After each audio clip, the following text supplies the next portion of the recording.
ایک مرتبہ درود شریف پڑھ لیجیے، اللہم صلی علی سیدنا محمد وعلی آل سیدنا محمد بارک وسلم۔ سبحانک لا علم لنا الا ما علمتنا انک انت العلیم الحکیم، نحمدہ ونصلی علی رسول کریم، اما بعد۔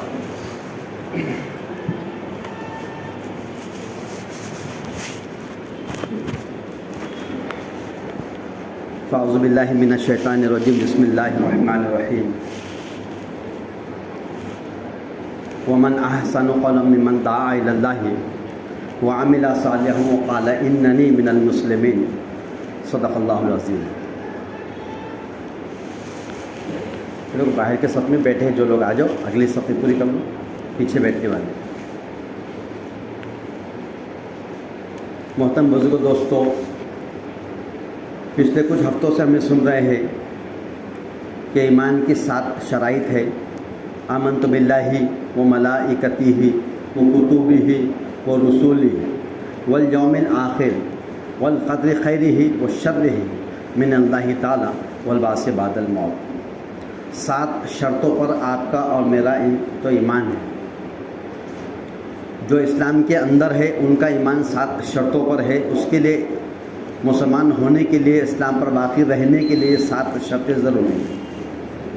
اگر اسلام کے علاوہ باہر کا کوئی شخص اگر اسلام میں داخل ہو رہا ہے تو اس کے لیے بھی یہ 7 شرطیں جب تک اس کو قبول نہیں، اس وقت تک وہ اسلام کے دائرے میں وہ اندر نہیں آ سکتا۔ آمنت باللہ، ایمان لایا میں اللہ پر، وہ ملائکتی ہی، اس کے فرشتوں پر، وہ کتبی ہی، اور اس کی کتابوں پر۔ کتابوں کے اندر 4 کتابیں ہیں۔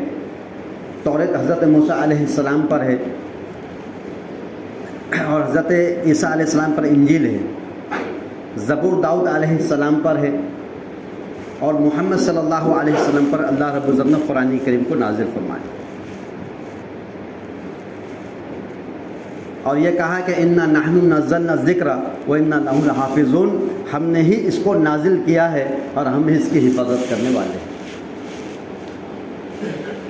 پہلے ایسا ہوتا تھا کہ ایک مکمل شریعت آتی تھی، اور جب وہ نبی اور رسول پر جب مکمل ہو جاتی تھی تو بعد کے جو نبی ہوتے تھے، جو صرف رسول نہیں ہوتے، صرف نبی ہوتے تھے، اسی شریعت کی دعوت جو تو اپنی قوموں کے اندر، قبیلوں کے اندر اور امتوں میں پیش کرتے تھے۔ جیسی آسمان سے آتی تھی ویسے ہی اس کو پیش کرتے تھے۔ نبی کا کام ہے اس شریعت جو مکمل ہو چکی ہے اس کو آگے بڑھاتے رہے۔ حالانکہ 313 رسول آئے ہیں، لیکن انبیاء علیہ السلام جو نبی تھے وہ 1,24,000 کم بیش آئے ہیں، تو ہر نبی پر مکمل شریعت نہیں آئی۔ کچھ جو تو نبیوں پر ایک کتابیں آئی ہے، توریت ہے، زبور ہے، انجیل ہے، قرآن پاک، کسی پر صحیفے نازل ہوئے ہیں، اور کچھ اکثر جو نبی تھے وہ دنیا میں آتے تھے اور جو مکمل شریعتیں تھی اسی کو آگے پہنچاتے تھے۔ یہ کتب بھی ہے کہ کتابوں پر ہمارا ایمان ہے۔ اب توریت، زبور اور انجیل یہ جو آسمانی کتابیں ہیں جس کا ہم کو ہر ایک کو ماننا ضروری ہے، کوئی مسلمان اس کا انکار نہیں کر سکتا۔ تو ان کتابوں کے اندر ان کے وقت کے جو علماء کرام تھے انہوں نے اس میں پھیر بدل رد بدل کی ہے، واللہ عالم۔ لیکن قرآن پاک ایسی واحد کتاب ہے کہ جس کے اندر قیامت تک کے لیے اس میں زیر اور زبر کی بھی کوئی گنجائش نہیں، بلکہ اگر اس کو غلط نظریے سے اگر کوئی قرآن کریم کو کھولے گا اور یہ سوچیں گا اس میں کوئی تحریف کروں گا، اس میں کم یا زیادہ کروں گا اگر کبھی، تو اللہ اسی قرآن پاک کے ذریعے سے اس کو جو تو ذلیل و خوار کریں گے اور اللہ اس کو گمراہ کر دیں گے۔ قرآن پاک جو ہے تو ہدی للناس ہے، لوگوں کی ہدایت کے لیے کتاب آئی ہوئی ہے۔ اگر اس کتاب کو ہدایت کی نیت سے، عمل کرنے کی نیت سے، اسلام اور شریعت پر چلنے کی وجہ سے، اس نیت کی وجہ سے اگر وہ اس کو پڑھنا شروع کرے گا تو اللہ تعالیٰ اس کے لیے راستوں کو آسان کر دے گا۔ والذین جاہدوا فینا لنہدینہم سبلنا، جو لوگ فرما دین کی خاطر کوشش کرتے ہیں، جد و جہد کرتے ہیں، پھر اللہ پاک ان کے لیے راستوں کو آسان کر دیتے ہیں۔ قرآن پاک ہی کی وجہ سے کئی لوگوں کو ہدایتیں ملی ہے، اور یہی قرآن پاک کی وجہ سے کئی لوگ گمراہ اور ہلاکت میں پڑ گئے۔ جن لوگوں نے کلام پاک کو گلے سے، سینے سے لگایا، جن لوگوں نے اس کے اوپر عمل کرنے کی نیت ارادے کیے ہیں، اللہ نے پھر ان کے لیے آیتیں پیش کی ہے، اور وہی آیتیں ان کی ہدایت اور ان کے دل کے مطمئن ہونے کا سبب بنی ہیں۔ لیکن جن کے دلوں کے اندر جو تو بغض تھا، نفرتیں تھی، عداوتیں تھی اور اسلام کے بارے میں بدگمانیاں تھی، اور وہ چاہتے تھے کہ اسلام دنیا میں نہ پھیلے، نہ پھولے، نہ پھیلے، تو ایسے لوگوں کے ہاتھ میں جب کلام پاک آیا تو پھر اللہ نے ان کو اسی کلام پاک کی وجہ سے جو کیا کیا، ہدایتوں سے ہٹا دیا، گمراہی کے راستے پہ ڈال دیا۔ قرآن کریم کی 6666 جو آیتیں ہیں وہ تمام کی تمام آیتیں جو ہے تو ہم سب کو عمل کرنے کے لیے، اور صرف مسلمانوں کو عمل کرنے کے لیے نہیں ہے، بلکہ جتنی انسانیت دنیا کے اندر آئی ہے، ہدی للناس، تمام انسانوں کی ہدایت کے لیے کتاب اللہ نے نازل فرمایا۔ تو یہ کتاب ہے قرآن کریم، چوتھی کتاب ہے، یہ مکمل شریعت ہے۔ جب یہ مکمل ہو گئی، سب سے پہلی آیت اس کے اندر اقرأ باسم ربک الذی خلق، پڑھ اپنے رب کے نام سے جس نے تجھے پیدا کیا۔ اللہ تعالیٰ کے جو تو طرف سے احکامات میں سب سے پہلا جو آیت نازل ہوئی ہے وہ یہ ہے اقرأ باسم ربک الذی خلق۔ اور اس کے بعد جب پہلے دن سے یہ آیت جب آنا شروع ہوئی ہے تو اس آیتوں کو مکمل قرآن کریم کی 114 صورتوں کو نازل ہونے کے لیے مکہ اور مدینہ کے دونوں کی جو فرمایا وہاں کے درمیان میں جو نازل ہوئی ہے، 13 سال مکہ کے اندر اور 10 سال مدینہ میں، یہ دونوں ملا کر جو آیتیں نازل ہوئی وہ 114 صورتیں نازل ہوئی ہیں۔ اور پہلی آیت اقرأ باسم ربک الذی خلق، اور آخری آیت جو تھی الیوم اکملت لکم دینکم، اے محمد صلی اللہ علیہ وسلم آج کے دن میں نے تم پر اس دین کو مکمل کر دیا۔ تمام دینوں کے لیے، تمام دینوں پر اس دین کو میں نے پسند کر لیا، کامل اور مکمل کر دیا، اس کی حفاظت کا وعدہ کر لیا۔ قیامت تک کوئی گندی ذہنیت کا انسان اگر آئے گا اور وہ چاہے گا کہ اس میں کوئی رد بدل کرو، اس میں کوئی تبدیلی کرو، یا اس میں اپنی طرف سے کچھ اونچ نیچ کرنا چاہے گا، تو وہ بالکل چاہ کر بھی نہیں کر سکتا، کیونکہ اس میں اللہ نے قرآن کریم کے اندر جو ایک چیلنج کر دیا ہے دنیا کے تمام انسانوں کو۔ مسلمانوں کے لیے تو رحمت ہے، لیکن تمام دنیا کے وہ انسان جو پوری دنیا کے اندر پہلے بھی تھے اور حضور کے دور میں آج بھی ہے، اور قیامت تک جتنے فتین دنیا میں پیدا ہونے والے ہیں، ان تمام انسانوں کو اللہ نے چیلنج کر دیا ہے کہ اگر تم اس قرآن میں شک کرتے ہو اور یہ کہتے ہیں کہ یہ کتاب کسی آسمانی کتاب نہیں ہے بلکہ کسی نے اپنی طرف سے لکھ کر جو تو وہ جو دنیا میں لا کے پیش کر دیا، اگر تمہارا یہ چیلنج ہے تو پھر میرا سب سے بڑا سارے انسانوں کے لیے چیلنج ہے کہ تم سب مل کر، انسان اور جنات اور دیوی دیوتا اور بھوت پریت جن اور جتنی دنیا کے اندر تم جن باطل خداؤں کو مانتے ہیں ان سب کو جمع کر لو اور اس جیسی ایک صورت کو پیش کرو، ایک صورت، ایک آیت کو اگر پیش کر دو اور تم نہیں کر سکتے تو جلو اس آگ سے جو جہنم کا ایندھن تمہارے لیے بنی ہے۔ تو اللہ نے کلام پاک کو مکمل کر دیا، شریعت مکمل ہو گئی، پہلی آیت سے لے کے آخری آیت تک۔ وہ پہلی آیت اقرأ باسم ربک الذی خلق، یہ ایک دھاگے کا پہلا سرا ہے، اور اس کا دوسرا سرا جو ہے وہ الیوم اکملت لکم دینکم۔ ابھی یہاں پر ایک کلام پاک مکمل ہو چکا، قرآن کریم کی 6666 آیتیں یہاں مکمل ہو گئی۔ اب اس کے اندر کوئی تبدیلی نہیں، اب یہ ایک شریعت کا قانون بن گیا۔ جیسا ہم اس ملک میں ہندوستان میں رہتے ہیں تو ہمارے اس ملک کے اندر لوگ جیتے ہیں تو اچھائیاں بھی کرتے ہیں، برائیاں بھی کرتے ہیں۔ دنیا میں ہر قسم کے لوگ، شر اور فتن دنیا میں لوگ ہیں، اور خیر کے بھی جو تو کرنے والے ہیں اور شر کے بھی ہیں، تو یہ کریں گے ایسا۔ اس لیے ہماری اس گورنمنٹ نے اس کے اوپر کیا کیے، ایک قانون بنائی جس کو ہم سنویدھان کہتے ہیں۔ وہ قانون جو ہے وہ قانون کے مطابق ہی جو تو ججوں کے ذریعے سے فیصلے کیے جاتے ہیں۔ ایسا یہ دنیا کا قانون ہے، لیکن تمام کائنات کا بنانے والا، پیدا کرنے والا اور سارے انسانوں کو دنیا کے اندر اللہ رب العزت نے جو بھیجا سب کا حساب لینے والا اس اللہ نے بھی اس فرمایا کیا کیا ہے، اس کو جو تو ایک سنویدھان قانون بنا دیا ہے جس کو ہم شریعت کہتے ہیں۔ وہ شریعت اللہ نے اپنے نبی کا مکمل کر دیا ہے۔ اب قیامت تک جتنی جماعتیں آئیں گی، جتنے تنظیمیں آئیں گی، جتنے بھی دنیا کے اندر جس دور کے اندر جس شکل کے اندر بھی دین کی محنتیں کریں گے، وہ یہیں سے لیں کر امت کو بانٹیں گے۔ وہ لیں گے تو قرآن سے، وہ لیں گے تو حدیث سے، وہ لیں گے تو فقہ سے، وہ لیں گے تو فرمایا علماء کرام سے، اور پھر دنیا کے اندر تمام انسانوں کے اندر وہ تقسیم کریں گے۔ اور جس کی بات قرآن کریم سے جو تو میل کھاتی ہے، حدیث سے میل کھاتی ہے، صحابہ کرام رضی اللہ اجمعین کی زندگی سے میل کھاتی ہے، اس کو لے کے جو چلے گا وہ کامیاب ہوگا، ہدایت یافتہ ہوگا۔ تو اب اس بات کو لے کے جناب رسول اللہ صلی اللہ علیہ وسلم دنیا میں تشریف لائے، وہ مکمل ان پہ شریعت ہو گئی، اور پھر اللہ کے رسول دنیا سے روانہ ہو گئے۔